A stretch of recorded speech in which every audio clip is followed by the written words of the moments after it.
Hey, everybody, welcome to episode 397 of the Running Rogue podcast. This is your host, Chris McClung, joined by co-host James Dodds. Today, we're continuing to step through the details of each training phase. Last week, we talked about aerobic strength. This week, we're talking about the race-specific phase, the all-important race-specific phase, the final phase before the taper. So we'll dig into that shortly. But first, just welcome. How's it going, man? How we doing? Thank you, and doing well. I know we covered taper last week as an intro, but my head's still feeling it. Well, I'm just thinking about all the athletes, so it's hard to if just asked randomly, what are you thinking? That's what I'm thinking. Eugene, Boston, Cap 10K. Taper time. Yeah. Speaking of Cap 10K, the Capital 10,000. For those that don't know, that don't live in Austin. It's the biggest 10K race in Texas, I believe. And I believe it's on track to be the biggest ever, around 25,000 or so runners this weekend here in Austin, which is always a good time, always a great race. Challenging course, to be sure. But if you want to do a fun, cool 10K, then come to Austin for that. This happens to be race weekend coming up. I know we've got a lot of people in our road community doing it, and there's anxious anticipation about it, especially because the weather looks at a minimum warm and humid, and possibly also rain and thunderstorms that might impact race morning. So all eyes are on Sunday morning, long range weather forecast for the moment for those that are local Austin runners doing that race. But always an exciting race. One thing I appreciate about the Cap 10K as an organization, and I know the race director well, is that they just do a really good job of giving back to the local community year round, not just around the window of their race, which I think is part of the reason why it is such a great race, because it builds this year round community and not just one that focuses on a Sunday in April. Mm-hmm. So anyway, an aside for those Austin runners, but for anybody else, come check it out sometime. It's a great one. But yes, taper for many people, from those racing this weekend to Boston next weekend, Eugene after that. I think we've got Glass City. Mm-hmm. So a lot going on, and everybody's preparing their minds for the big days. And hopefully they've been diligent about their race-specific phase, because if they have, then they'll be in a good spot, which is what we're talking about today. It's the icing on the cake. It's the cherry on top, so to speak, of your training. And if you've built your base appropriately, built your aerobic strength appropriately, then you're going to get to this phase, and it's all about putting the finishing touches on, making sure that you can sustain race pace for the distance you're targeting. So we're going to step into it today. We'll talk about what it is, which is self-explanatory, but we'll dig into that a little bit. We'll talk about the goals for this phase, the guiding principles, and then the types of workouts similar to our discussion last week. So let's start with the first question. What is the race-specific phase? I know it's pretty self-explanatory in the title, but how do you think about it beyond just those simple words? Well, I've always been a fan of this guy, and I've dropped his name before. I'll drop it again, but I in my mind's eye, I picture Jocko Willink, the big, strong, powerful Navy SEAL, saying, "Get dialed in." I mean, this is your opportunity to get dialed in. And in a fun way, too, I would say that for those who really love challenge and really love pushing themselves and really love kind of like finding the limit of their boundary and see all that through the lens of excitement, growth, and fun, I would say like it's an opportunity, or what we're going to talk about today is like they finally get to say, yay, like we're like, we eventually talk about it, like a lot of what we've said thus far is like focus on effort, build up your miles. When in doubt, go slow. So this is that opportunity. This is that window of training that you've been preparing for. And of course, don't lose your wits. This is also a window of training that ultimately still prepares you for race day. So it's not an unbridled phase. In fact, last week when we were talking about effort, this week we finally get to talk about specificity, or precision, I think was the word that you had used last week. So we get dialed into race pace, but we're also, still doing fast workouts. Like it's a mix of those two. So those are my first two thoughts that come to mind. Those are good thoughts. Yeah, it's the final touches. It's the final coat. I think about it in an analogy perspective, like painting something, painting a wall. You've used art analogies before. In this case, I would think about, painting a piece of furniture or staining a piece of furniture or painting a wall. This is the final coat, the finishing coat, the clear, sheath that goes on top of the well-stained piece of furniture or the finishing coat on a bedroom you might be painting. So it's the last step, essentially, the final hay in the barn, as we like to say. There's the quote that leads off this chapter, which, by the way, is chapter 12 of our book, is from Mia Hamm. I'm not going to get it exactly right, but I'm going to paraphrase. She basically says, in training, we're basically accumulating the fuel so that when it's time, I'm ready to light the match. And so we're not ready to light the match yet. That's race day, but this is the final kind of fuel assembly, making sure you have everything dialed in and are ready to be precise when it counts on race day. And so that's what this is about. So we spend most of our time, as we'll get into, preparing to run race pace comfortably and efficiently, and also doing workouts faster than race pace so that we can make race pace feel easier. So those are the big aspects of this phase, but let's get into it in specific, which is kind of the perfect segue. The goals for this phase, we've got 4. And I'm going to cover them quickly and then we'll drill into each one. So 1 is to dial into race pace, as I just said. 2 is to sharpen your speed so race pace feels easier. 3 is to ride the edge of fitness, but stay healthy, because none of this is worthwhile if you can't get to the start line ready to go. And then 4, finally prep the mind. Make sure that the mental preparation has been done in addition to the physical. So let's start with the first thing, dialing into race pace. And, there's some physiological aspect to this in a sense that we're still building fitness, so to speak. But when I think about preparing to run race pace in the race specific phase, to me, it's more about getting comfortable there, being efficient there, learning how to find that pace and do it efficiently. And it's more about those things than it is about necessarily physiological development at this point, because if we've done our job well in building the base and building the aerobic strength, the physiological development should be more or less done. And now this is about just adding specificity to it around specific paces. Yeah. So what would you add to that? Just that it's a combination of things. It's like, I think of it as like zeroing in on a bullseye. So it's like, not every workout just has to be MGP for marathoners, and not every workout has to be HMGP for half marathoners, but you're kind of tightening in. You're like zeroing in. So I don't know that I have much more to add than what you had mentioned. You're zeroing in, you're working on finding it, you're developing efficiency there.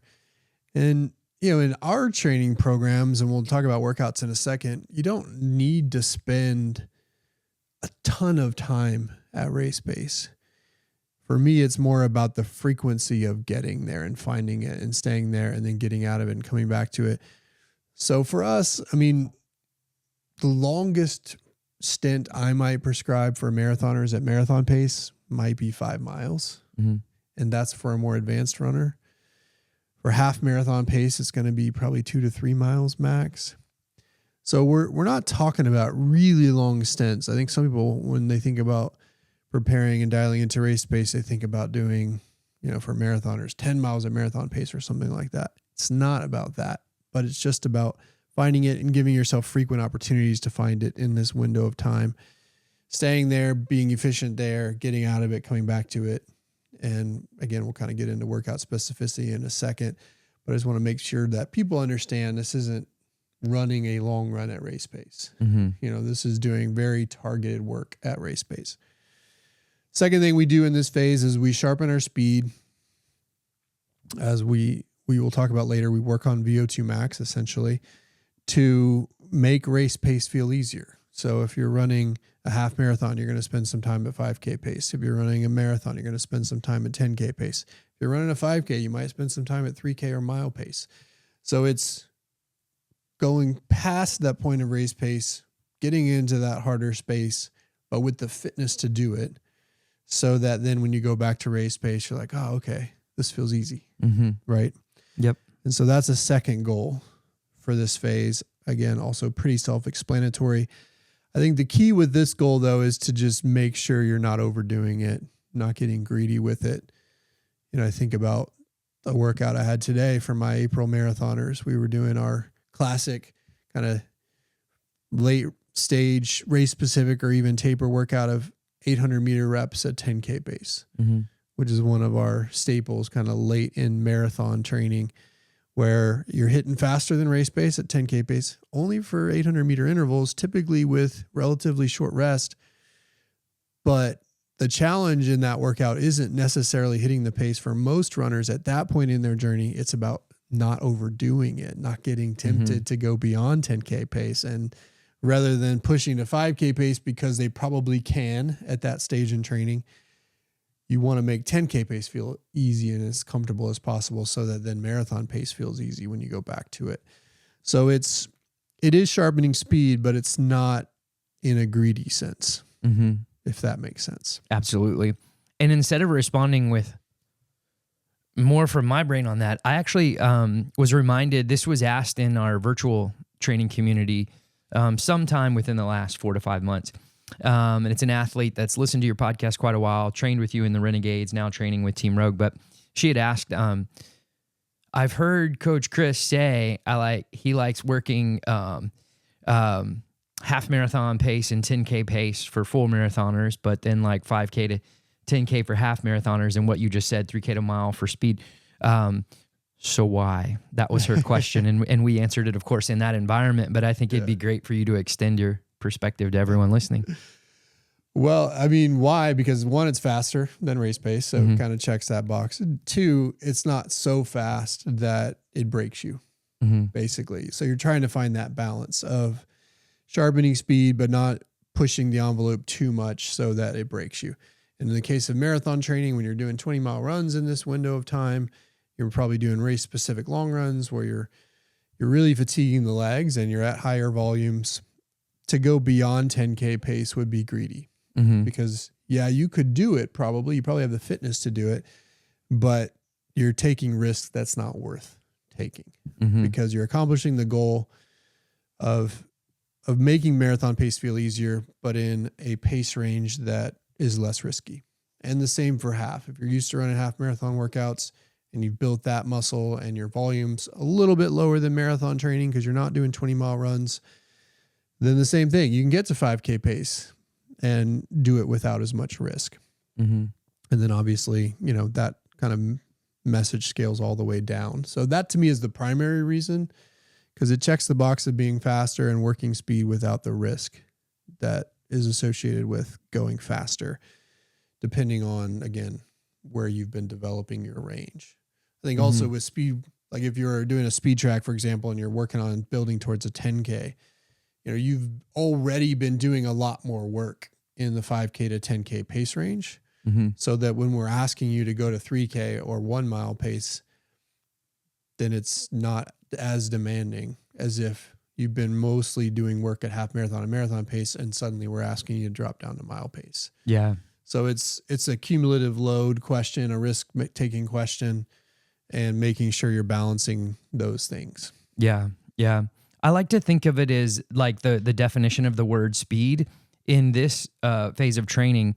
There's no getting around the fact that, we're still going to work VO2 max. And so, down weeks, I'm still going to be working 5K pace regardless of the event, et cetera. But as like a shift in the brain, I like to think of speed as it relates to the event, just like we had started off with specificity of training and cover that in this chapter. I'm like, 10K pace compared to marathon pace is really fast, So thinking of speed in relationship to the pace I'm going to have to run for 26 miles. And so same, like you just said there, like 5K pace in relationship to half marathon, it is fast work as it relates or compares to half marathon. So there's there's a way of thinking about speed, I think, in this phase with a little bit of a loose definition. But I'm trying to keep in mind that, yes, there's still systems we'll hit. You still have to hit VO2 max. But generally speaking, I'm not asking, can I rip quarters faster than I ever have in my life? Right. I'm asking, can I sustain a pace for 26 miles, right? Yep. So, yep. A good nuance to the answer. All right, so that second goal, sharpen speed relative to race pace to make race pace feel easier. Third goal is we're riding the edge of our fitness and trying to stay healthy. As we talked about in the aerobic strength phase, in that phase of training, in the base phase of training, every decision you make, you're leaning on the conservative side. When in doubt, do a little bit less, go a little bit slower, make the conservative choice. In this phase, it's when we start to find that edge. But keep in mind, it's 6 or 7 weeks out of a 20 to 24 week cycle. Mm-hmm. This is a small window of time, and it might be happening for you 12 total weeks if you're only peaking twice. 12 total weeks out of the entire year where you're really riding the edge. That's it. I think most people think of riding the edge more often than that, but we're really talking about only 3 months out of the year, 6 weeks out of a training cycle are you riding the edge. And this is when you do it. When in doubt, you're making the slightly more aggressive choice. Obviously being mindful and not doing anything silly, but when in doubt, you're going up to the edge of the pace you're trying to target versus pulling back from it. You might do all the reps in the workout, even though you're not really sure whether or not you've got one more in you. So you're finding that edge, but doing it with the right balance so that you don't push yourself over the edge. But this is the only window of time where we're doing that. You know, this isn't something you start 15 weeks out. This is something you start for marathoners, perhaps 9 weeks out, accounting for the fact that you have a 3-week taper. So that's another goal for this, is to actually make those slightly more aggressive choices so that you can find your edge of fitness without going over the edge. But that is easier said than done. Yep. And I think the key thing is I'm glad that you went out of your way to say, like, it's during this time. Because back to thinking about what all gets out on the internet and how we take one-liners, it's like, I remember going through just a maturation process in life itself and discovering that, I don't need to find one-liners that I use for every day of my life, for all of life. Rather, the maturity is revealed in knowing when to use what one-liner to guide you. So there's this idea of appropriateness, and it's like, here it's appropriate. But as you mentioned, if you're in the priming phase or you're in the aerobic strength phase, it's sort of like, no, don't take that little 60-second clip you heard online and say, from now on in every single workout, I'm always going to go to the edge. It's like, no, this is the time now. Now you can go to the edge and you can apply that. Yeah, which applies in workouts, in long runs, any choice you're making. The other thing I want to remind people here is that when it comes to signaling to your body that a big thing is coming, we talk about peaking, and peaking partially is a X's and O's thing where some of it's dictated by what's happening to you, the stimulus that's being applied based on the X's and O's of the training program. The other part of peaking is the decisions you make and the signals you're sending your body about whether or not it should be ready to go. And this is a phase, because we're stepping towards that edge, where you're making those choices as a signal to your body that, hey, we're getting ready to go. It is time to find that peak so that you're really ready to go on race day. And these subtle decisions on the margin about conservative or slightly more aggressive choices help indicate that. And so I also want to remind people that that's a part of your responsibility in the race specific phase, is signaling the right signal, sending the right signals to your body to say, hey, it's about to be go time. And that is also easier said than done. It's also something I think you learn over time, because there's a fine line. As the concept of kind of the edge implies, there's a fine line at which you're sending those signals versus going too far. But that's another part of what we're trying to accomplish here. But it's interesting you had just said that line of going too far, because I was thinking, you should have a rough idea of what that line is now. I'm not saying like in the first week of the race specific phase of training that you should know exactly where the line is, but like hopefully through those effort based phases in the priming as well as in or base, and then as well as in the aerobic strength, we wanted you leaning towards the effort side of things because one, we want to keep you smart and continue to build the system that's going to prepare you for this. But two, it's also just, it's okay to not know. Like your body's like receiving these workouts and changing and receiving these workouts and changing. And so, you know, there's a responsibility, I think, on the athlete to have a rough idea. Like you may have like a 10 to 12 second range or even 10 to 15 second range of what your marathon goal pace is or what your half marathon goal pace is. And this is that time to whittle into it through each workout for those 5 to 7 weeks. Yep. One of the ways I think to do that is to step back on your training program, just to give an example of what it looks like. Step back from your training program, and in this window of time for marathoners, 3 weeks out to 9 weeks out from race day, or for half marathoners, 2 to 8 weeks out, look at your workouts that your coach has prescribed, or engage your coach in this conversation and go through the process of kind of circling the ones that you know are the big ones. And they should be fairly obvious. If they're not, have a conversation. But those are the workouts where, you know, I like to say it's business time, you know, where it's like, you know, the big ones, you know, the capstone workouts you're doing, you know, the ones that might make you, you know, your sphincters pucker, like you're getting a little nervous for. And those should be fairly obvious, but circle them on that training plan and circle them on the calendar, because then you can show up on those days and say, okay, it's time. I remember a story of doing a 10K cycle with Team Rogue here in Austin. And we have a classic 10K workout that we like, a 2-1-2 workout where you do 2 miles, 1 mile, 2 miles at 10K pace with a 400 meter easy jog recovery between each. So that's a big capstone 10K workout for us here. And I remember a relatively new member of the group showing up that day. And as we were jogging over for the warm up, he was talking about, well, you know, we're going to start a little conservatively on the first rep, right? Mm-hmm. You know, thinking we would start slower than 10K pace, kind of work down to it maybe over the first mile, and then, you know, hit 10K pace on the second mile of that first interval. And I just remember looking over and being like, nope, nope, we're going straight there, buddy. Like, we're not overdoing it, but we're going straight there. The point of this workout is to be as precise as possible the whole time. Mm-hmm. Obviously, don't overshoot, but, you know, and if you're going to miss, always miss slow. But in this case, it was a matter of miss slow for a lap, not for 4 laps. And I remember him just being like, oh, okay, it's time. It's time. So yeah, you can circle those workouts and you'll know.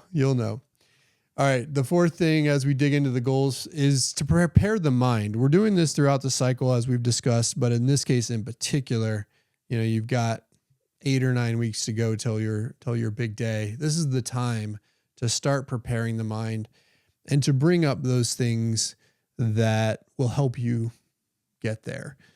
And, you know, there's a whole mental prep side of the book that we'll get to in other episodes.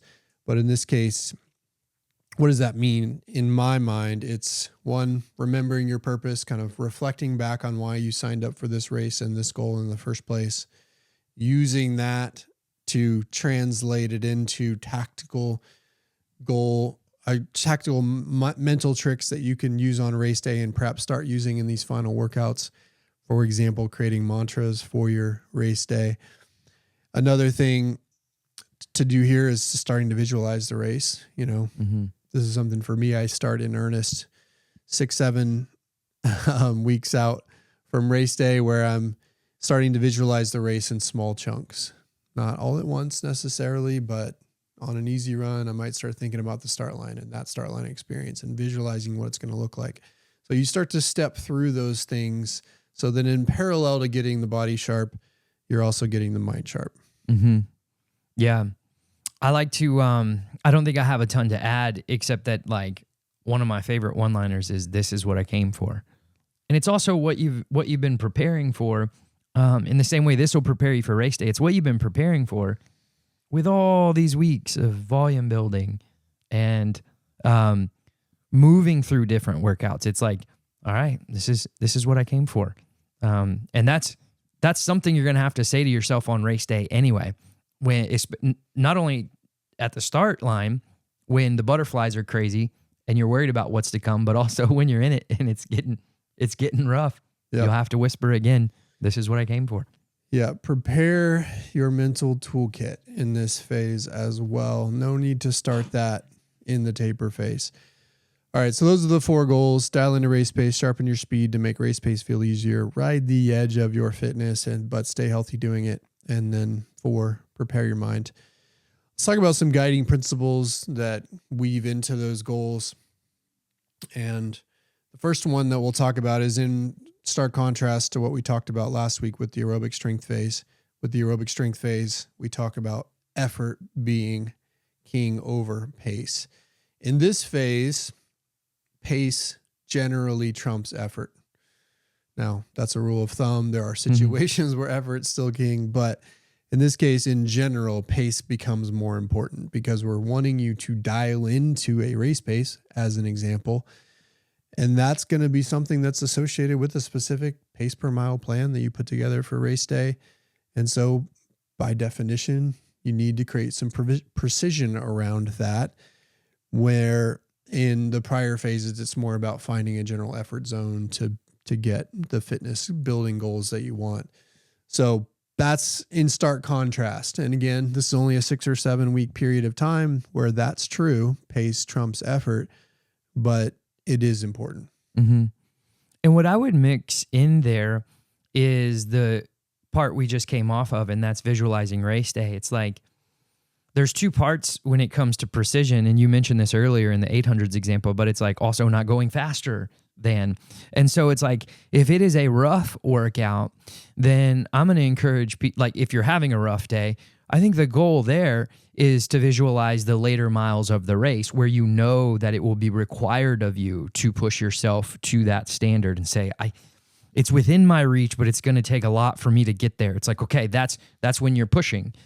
And then also don't undervalue the idea of control or the word precision when there are moments in the workouts that you actually feel so on top of it and you're tempted to go turn your 10K pace workout as prescribed into 5K results. Because also in a race, you're going to spend the first half control in some form.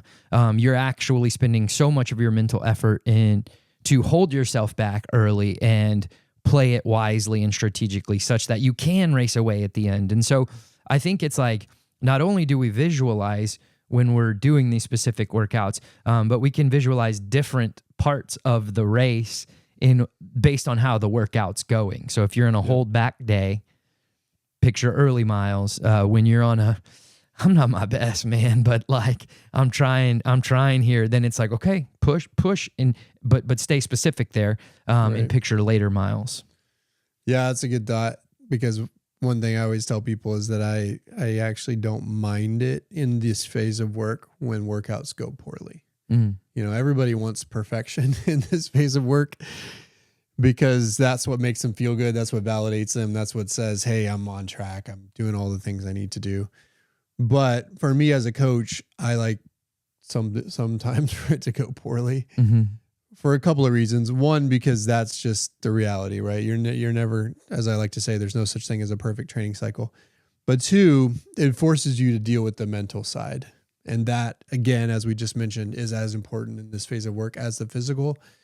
An athlete who was doing a workout this past Friday, a day early for his long run because he was traveling on the weekend, but he was prepping for Eugene and had his final race simulator long run workout for Eugene in 3 weeks time from that point. And it didn't go that well.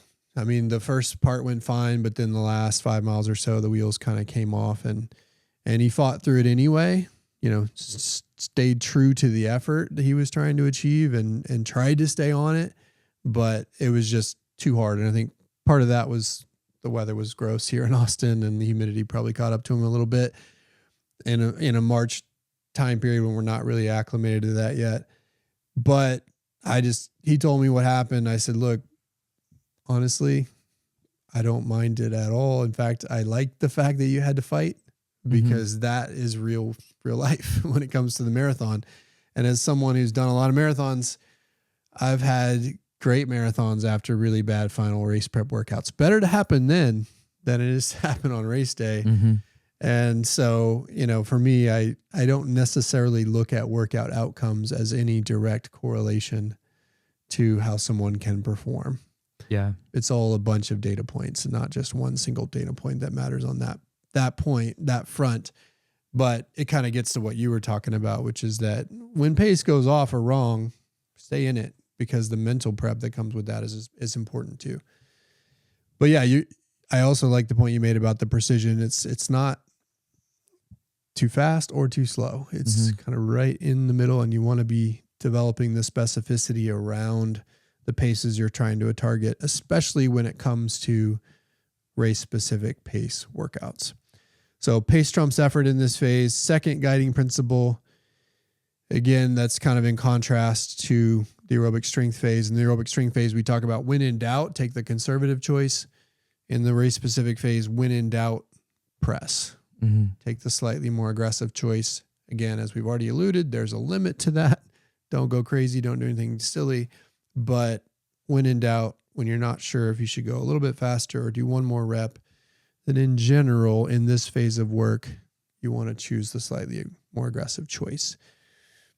And there is magic to learning that balance, but you have permission to be aggressive in this window of time. So maybe take it if you want. Yeah. Right. And why is that? I mean, part of it is, I think,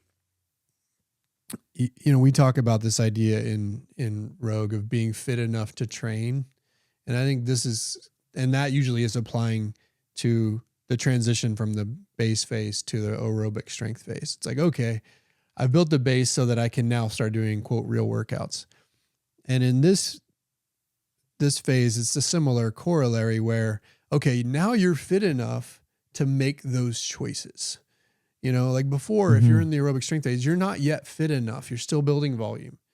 You're still putting together the pieces of the aerobic system. And in this phase, those pieces are assembled. You're at peak volume. You've got, the catalog of workouts to build strength behind you.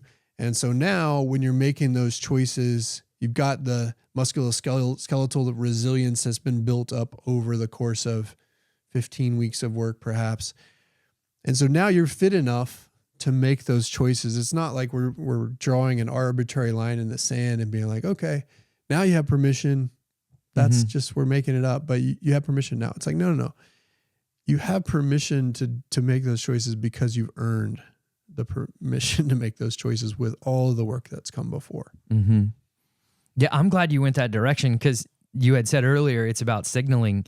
So yes, it's like a twofold approach. It's like you're making a proactive decision to signal to the body to peak. And then also, yes, it's like just like another maturation curve where it's like you've done the work in order to be ready for that sort of risky decision. And we're not promoting recklessness. Right. I think the words subtle and nuanced come to mind here, because it's like subtle shifts. Like we present it in 1 hour increments week by week because we're going through the book. And so it can make it seem like it's like, oh, all right, well, in the base phase, it's just this hodgepodge of like speed development. And then there's all these effort-based broad strokes in the aerobic strength. And now I'm hyper hardcore. And it's like, no. Hyper doesn't want to enter the vernacular here. It's like we're just shifting and narrowing and kind of pressing in. And hopefully you've been paying attention through the whole season such that you can make these sort of educated choices about when it's to all back within off the or framework of your plan, right? It's the difference between if your rep range is 6 to 8, it's the difference between doing 6 or 7 in the aerobic strength phase to doing 7 or 8 in the race specific phase. It's you've you've upgraded just a little bit, but all within the context of the appropriate training plan. Mm-hmm. So nothing extreme here, but yes, you have permission to press a little bit in this phase. All right, third guiding principle is we want to minimize the noise and distractions. I think this one can be tricky to remind yourself of this, but in this phase of work, again, only 6 weeks within a bigger training block, maybe only 12 weeks a year. This is when you make some boring life choices, to put it bluntly, right? Like we're not going out late on a Friday night. We're reining in our decision making. We're not adding stuff to our life. We're subtracting or at least maintaining. We're getting permission from our family, partner, spouse, friends to be a little bit of a curmudgeon for a window of time so that, while we're adding all these final stimuli and making these aggressive choices, we don't choose a stress option outside of our training world that's going to push us over the edge. And again, that can be, I think, hard. I think most people, if they're training for a big race like a marathon, I think mostly that's an easier one to kind of be like, all right, I'm going to buckle down in this window of time. I think if you're looking at shorter distances, half marathon or 10K or 5K, I think sometimes people think, well, I have permission to be a little bit more loose in this window of time. But I would just encourage you, if you're serious about a goal, whatever the race distance is, that you be a little bit of a monk in this phase of training, regardless of the distance. And don't let the perception of the challenge trick yourself into being, making choices that are going to compromise all the work that you've done. Yeah. Makes me think of just like something's got to give. That last piece you just mentioned, I'm like, go ahead and make good on your investment. It's like if you've, even if it's shorter, like you said, if you've been putting in minimum 12 weeks at this point, that's on the short end of things. You've already got 12 weeks invested, and sure, a lot of it might have felt like rough drafts, et cetera, but the mileage got up there, et cetera. I'm like, go ahead and see it through, to your point. The other thought was, I was thinking of the idea that like something's got to give and the air is thin up here. So I was thinking of like a mountain. It's like we've talked about the pyramid before. Bigger your base, higher peak. And now that we're in this whole race specific phase to push us towards that peak, I picture a mountain, literally. Like if you're climbing it, it's like the air, like there is quite literally less oxygen. And in this case, oxygen is just your energy for other things in your life. Now, as an extrovert, I have to whisper to myself, hey, be careful of forever thinking, i.e. this isn't forever. Right. We outlined it in the book. It's 5 to 7 weeks. So this is that one window of time that I can, quote, be a monk and challenge myself to. I think the introverted athletes with a high level of like self-drive, they're like, yeah, no problem. Thank you. I finally like get out of my way, coach. You're finally letting me crush this. Yeah, for me, I'm like, this is the phase I dream for. It's like I get to tell everybody I'm not going to hang out for a period of time and love it. I do think you have to be careful of taking it too far, and you want to make sure you're still feeding your energy, however that comes. Again, as you said, easier for introverts, perhaps harder for extroverts.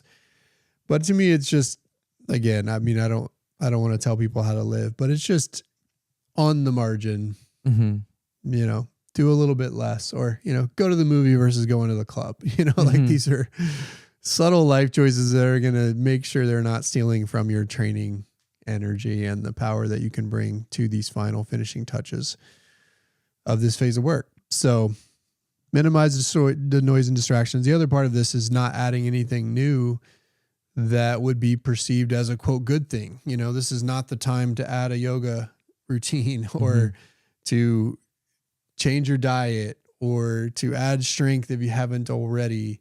We don't want to add things either that are perceived good things that would help our training and our race outcomes, because you have no time to assimilate it.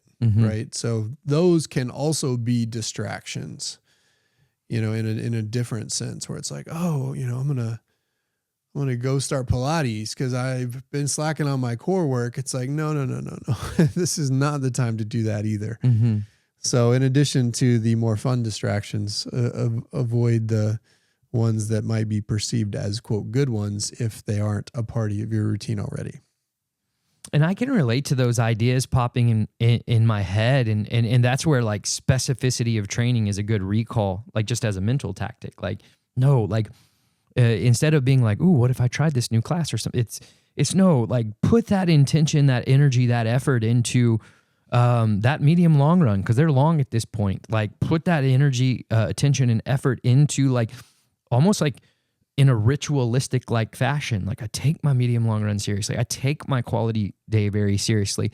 And a lot of the athletes we coach, they take every bit of it seriously anyway. But I'm just saying when those ideas pop, redirect them. Like it's like, no, instead of new, simplify. Yeah, what can you do? Or just double down on the things that matter you're already doing. You know, I think something to really think about in this phase is how can I double down on recovery?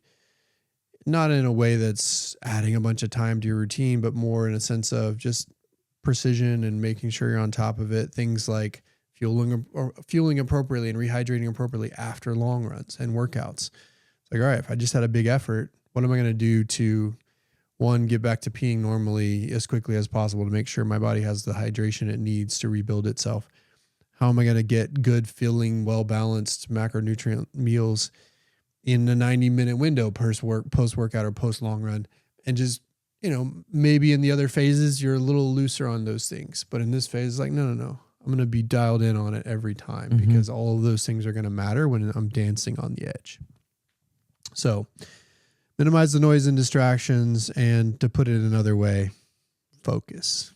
Focus on the task at hand and what really matters. All right, so those are goals and guiding principles. Let's talk about workouts, types of workouts. We've kind of alluded to some of these already. There's 4 kind of general types, and these are all, in a sense, versions of each other, really, because they all, in some ways, overlap in terms of what you're trying to accomplish pace-wise. But we've got race pace workouts. We've got VO2 max or speed kind of oriented workouts. We've got our favorite in and out workouts where you're going between the two to help make race pace feel easier. And then we have our big race simulation workouts, which these would be long run workouts in our world, where ideally you're running longer distances, you're working in race pace in that long run, perhaps also doing some in and out work in there.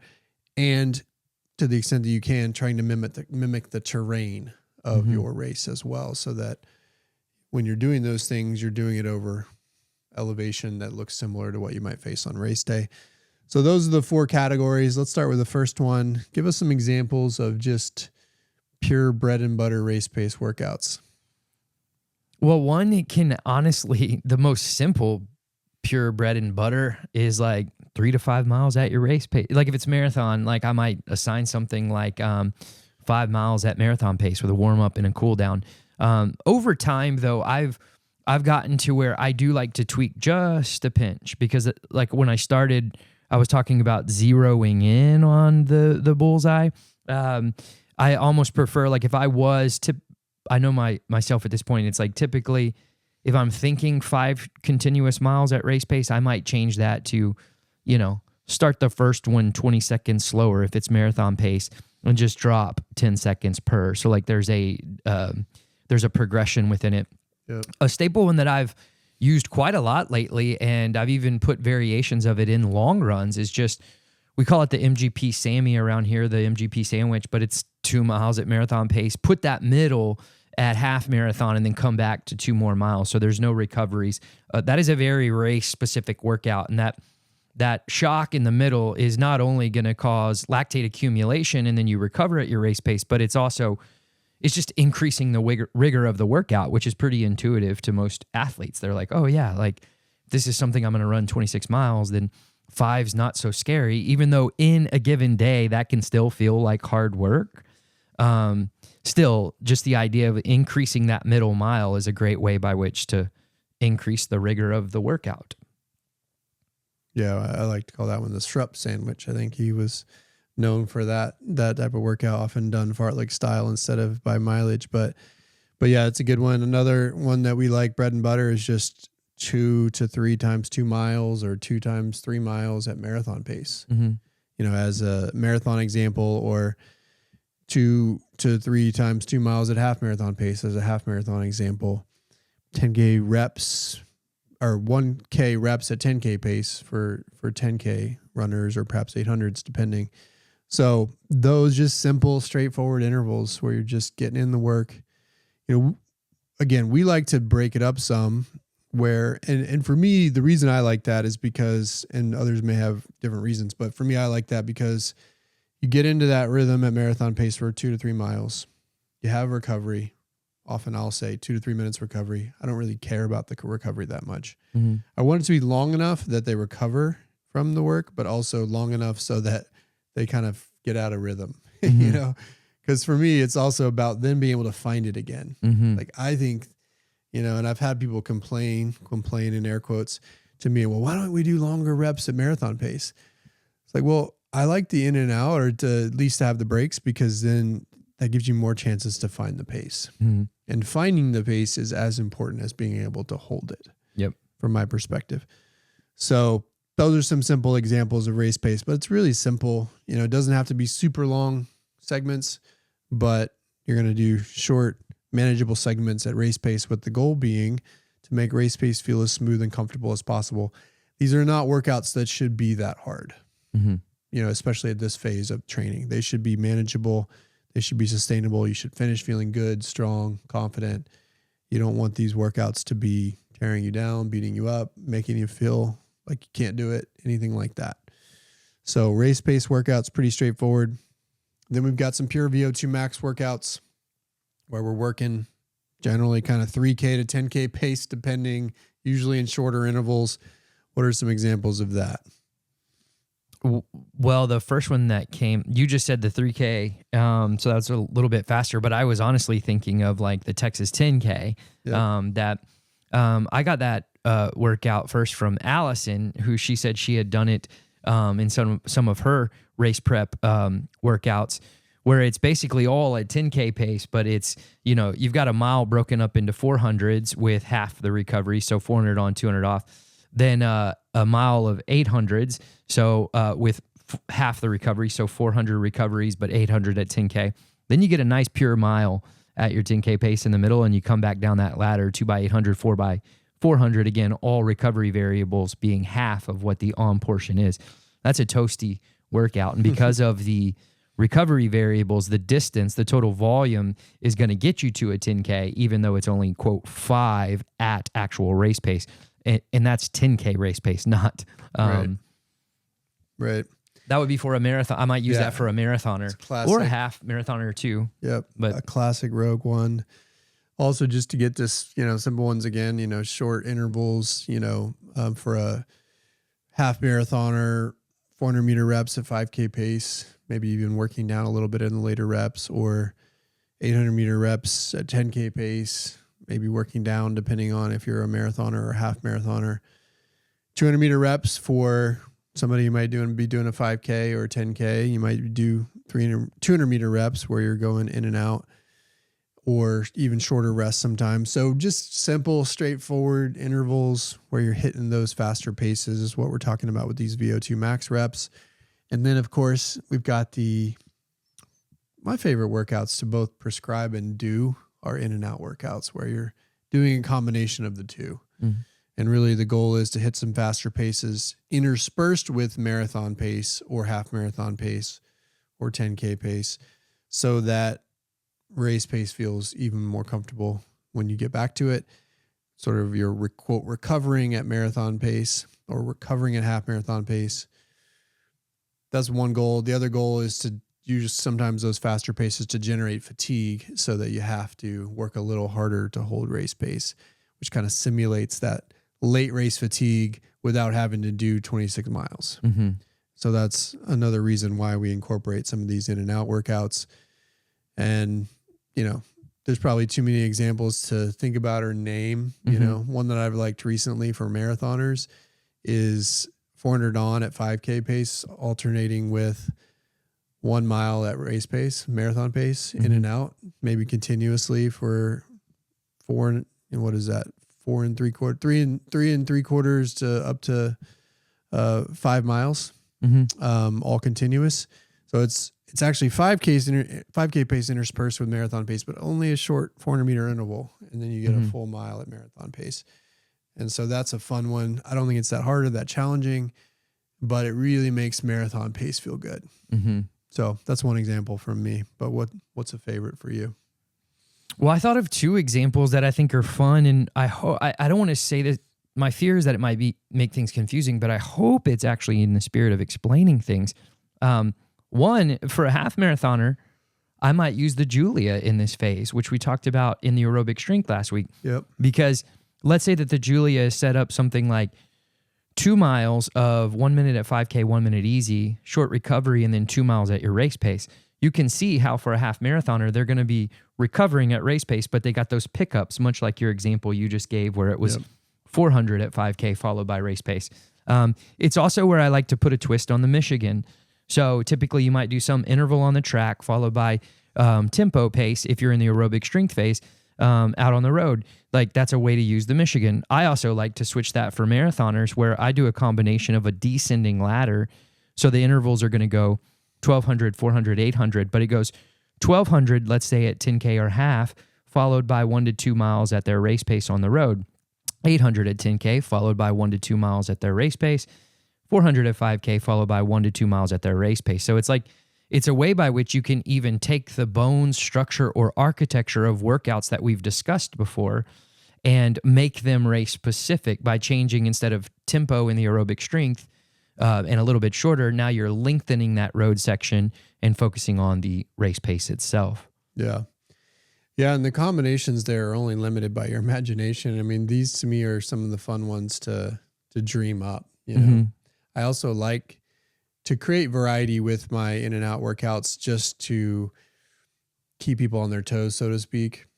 You know, so that you're not giving them the same thing all the time, and it's a way for them to, you know, be a little bit scared of something, go in and then have confidence coming out, because it always looks harder on paper, I think, these in and out workouts, than it is actually to accomplish them, especially at this phase in training. But a lot of fun, I think, effective tool to really gauge fitness, to practice race pace under fatigued legs. And some of these will manifest inside our fourth category here, which is race simulator workouts, where sometimes we'll use in and out paces to incorporate into race simulators.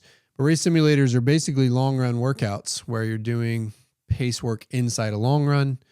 For us, this is formative to not only develop that ability to hold race pace on tired legs, but also to, in some ways, practice executing all of the other elements around race day, which include not just the paces, but what you're wearing and what shoes you want to wear and your gels and nutrition and all of those things. We call it a simulator for a reason. It should simulate race day in all aspects, in addition to the pacing considerations. And typically for our workouts and our athletes, we'll give them 3 of these typically in progression throughout a training cycle, regardless of whether they're doing a speed track, a half track, or a full track. They're going to have a progression of these workouts that go from one to the next. We call them long run qualities is another word we use, when we'll have long run quality 1, long run quality 2, long run quality 3, and they're usually an escalation from one to the next. And we always want people to do them in order because they build upon each other. And, you know, I have different principles with which I use in crafting each one of those levels of long run quality as well. And so those are things where we start to get a little more advanced, but it's important because it gives you that staying power. It allows you to practice all the variables of race day. And if it does go poorly, as I talked about earlier, it's a way to build mental confidence and resilience that you can fight through the hard things and still stay strong. So I don't know. I'm almost hesitant to give examples here because I feel like out of context, they can be dangerous. We have some examples in the book, but what are some examples that you think are reasonable to talk about? Well, I have a couple, but I thought it would be fun actually to put you on the spot and talk about 2. Okay. And it combines the last 2 as well, but because we cover McClung special in the book, I'd love to just hear how you came up with it. And we can talk about caveats because it's made my short list of like Most seasons I'll include it. Sometimes I challenge myself not to, just in the spirit of trying to continue to learn riding workouts and being creative. But it's one of mine that is on my like very short, safe, practical go-to list. And then depending on the athlete, I might modify some of the volume that we listed within in it. But I think it'd be fun for people to hear, like, how'd you come up with it? What were you doing there? Because there's 3 different phases to it, you know? Let's talk about it. All right, so the McClung Special, it's a good one. The origin of the McClung Special was me just wanting to think through the best way to simulate race day without doing, for marathoners, 26 miles. And I have a version of this that's for half marathoners or marathoners, but we'll talk about the marathon version because it's, it's easy to talk about and it's really the origin of it. But it was, for me, I wanted to be able to simulate both the start and the finish of the race, which have different needs and skills and aren't really about running marathon pace at all. Mm-hmm. If you're at the start of a race, the goal is to start more conservatively than marathon pace and work to marathon pace. So that looks different than just hold marathon pace for 3 miles. And for the finish of the race, same thing. At that point, hopefully you're feeling good and strong and trying to press beyond marathon pace. And so I wanted to be able to simulate those 2 things, but have them manifest in a way that feels real, that feels as close to race-specific conditions as possible. And how do you do that when you're not running 26.2 miles? It's really hard, right? And so the solution ultimately was to put this gnarly fartlek in the middle to generate fatigue. So we have this opportunity to simulate the start at the beginning after a warm-up. After a short break, you do a hard 1-1 fartlek for 3 miles, typically, another break, and then you have that finish simulation. So the idea was, all right, I wanted you to be able to practice those 2 ends of the race without, again, compromising you in a way to run 26.2 miles. And so the solution was put a hard fartlek in the middle. So typically what it looks like is some warm-up and then a 5-mile progression. This is the advanced version, a 5-mile progression, working from marathon pace plus 30 seconds per mile towards marathon pace. And once you get there, you hold. But you're only holding marathon pace perhaps for 1 or 2 miles in that progression. Then you take a short break, usually a half mile, sometimes a mile. Do a 1-1 fartlek for 3 miles, alternating 1 minute on at 5K effort with 1 minute easy. Less important what paces you're hitting there. More important just that you're generating that fatigue in that fartlek. Another half mile to a mile recovery, and then a 5-mile finish simulation where you're holding marathon pace for the first couple of miles and then trying to progress down off of that to faster than marathon pace like you would at the finish, hopefully, of a marathon. So, and again, I have versions of that. And as you said, there's just there's both half marathon and marathon versions, but there's also different levels. I have a version that's 3 miles and 3 miles front and back, and then fartlek in the middle. So you can scale it up or scale it down depending on your level of experience, because that's a pretty advanced workout. But it's one of the most effective that I've ever experienced, both doing it myself and in coaching athletes, of getting you the opportunity to really practice race day execution as closely as possible without having a 26-mile burden. Yeah, it's cool because in my efforts to create something similar, it's like it's cool to hear you explain it, because I've developed like a low resolution understanding that was almost there, like I was like, it's hard to get around this one. That's why it's made the short list of great workouts. Like, yeah. But to flip it, because like you said, that was an advanced one, and I wanted to start with it because that's an exciting one, and I thought, and we do cover it in the book, so it was like, that's pretty cool. But to back up and go simple too, I've worked with athletes in the past, especially if they're fairly new to introducing long run quality workouts. It can across the 3 workouts, it can be as simple as, oftentimes I'll do like 3 by 2 miles with a half to a mile recovery. The long run quality too, so that's 6 miles of total quality at your race pace, but you're getting recoveries every 2 miles. So this is just a very small but important advancement, and I might just flip that to 2 by 3 miles with a half or 1 mile recovery. You could play with the recovery variable, but again, now the athletes run 3 continuous miles at race pace as opposed to just 2 at a time. And then that third, you could just do 6 straight miles. Maybe have them do 12 easy, 6 at race pace, 2 mile little cool down finish, etc. So it can be as simple as that, depending on where someone's at in their development, right? Because you have development within a season, and then you also have your development as an athlete season over season. Yeah. And so I have some athletes that run great marathons and they've only built up ever to 220 miles in their cycle, and that's where they are. And so I haven't even often introduced long run qualities to that athlete. But then in their next block that opens, I'm gonna say something like, "Ooh, I'll get them to 3 or 4 20 milers in the season, and I can layer in quality workouts for them now." And I might start with that simple advancement in year 3 with them, or marathon block 3, which might occur around 2-year mark. Like that's when I might first introduce them to a McClung special, Yeah. And I think, one thing that's nice as you think about it is that if you're not doing long run qualities now, then do a cycle where you do 1. Mm-hmm. Do another cycle where you do 2. Do another cycle where you do 3. So over 3 cycles, you're building in all 3 of them, but in progression from cycle to cycle.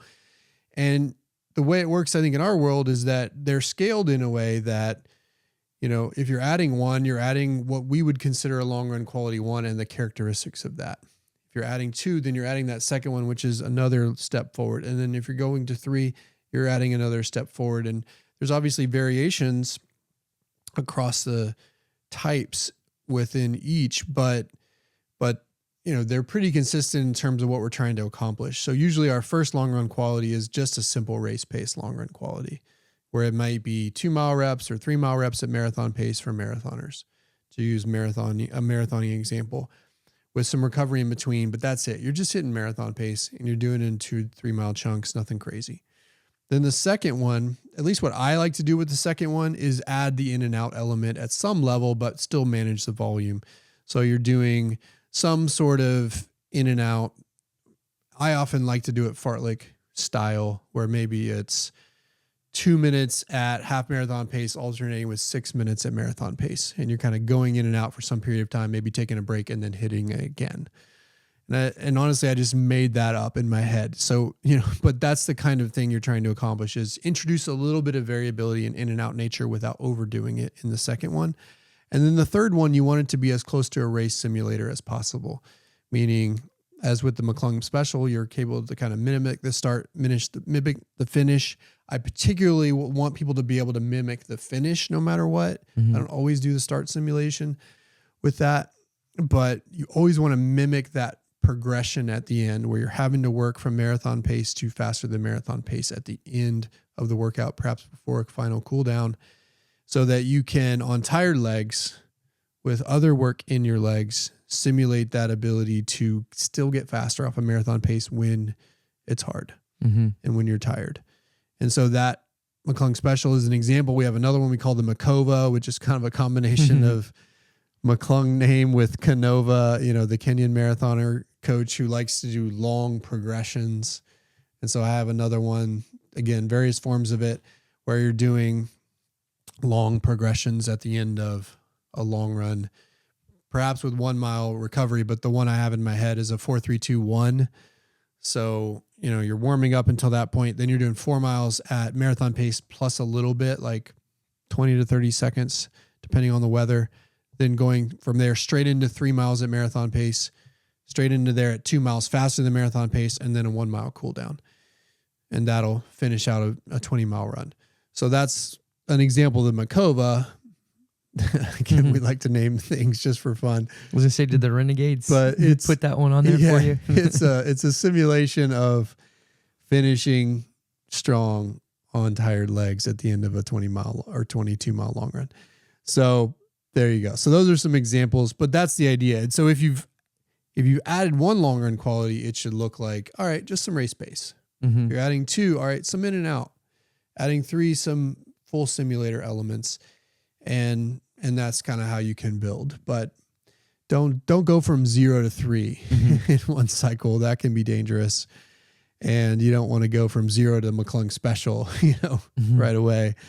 But that is something you can work towards, and then it becomes really formative. And if you want to think about having staying power in races, to us, that is one of the ways you you build it. And just doing one round of those types of workouts isn't necessarily going to see magic where you can close out a race really well.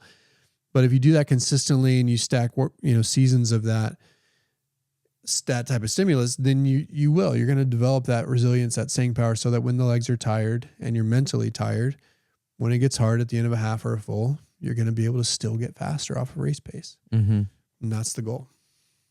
So there you go. 4 different types of workouts. And that's kind of all we have on the race specific phase. What are final thoughts?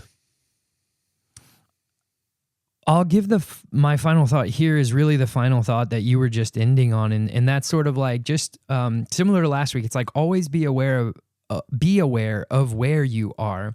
And so you can compare season over season. Like we're never guys that are out there encouraging people to make extreme pendulum swings. It's like with a lot of athletes, once I've had them under for one season, I go back and I count medium long runs. Like if they did 2 medium long runs at 10, I might get them to 2 12s, but 4 at 10. And so that's an advancement in their overall development. And same with these like workouts.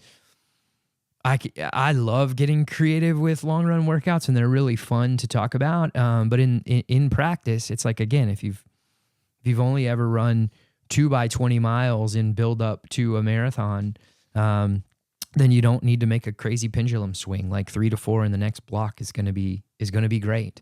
And if you've ever only done 6 miles of quality nested inside of a 20-mile workout, then an advancement to 8 is going to be enough. Like we're not trying to like cause big swings. Yep. Yeah. Take the incremental steps, and wherever you are, if you're not sure where to go next, change one thing, add one variable. You don't have to add all 10. But more important than that, I think it's the mindset that you bring to this phase. It's being able to, in your training, make sure that you can delineate mentally how you approach the aerobic strength phase versus the race specific phase. And if you hear only one thing in this whole episode, then to me, that's the important thing. It's how you think about and manage those various phases as we step through them, because that's where the real magic and understanding is. And if you get that part, then the rest kind of starts to fall into place. All right, let's wrap it here. A couple of reminders as we do. One, you can always check us out on Fridays at 2 p.m. Central on Instagram Live at Rogue Running. If you want to ask questions about this topic or about your training, that's a great place to do it. We have really good questions every week. So if you also just want to jump on and learn, then do that, because we just have a lot of fun. We get really good questions and they run the spectrum. I think anybody who jumps on there would learn from it. So check us out 2 p.m. Central on Fridays for that.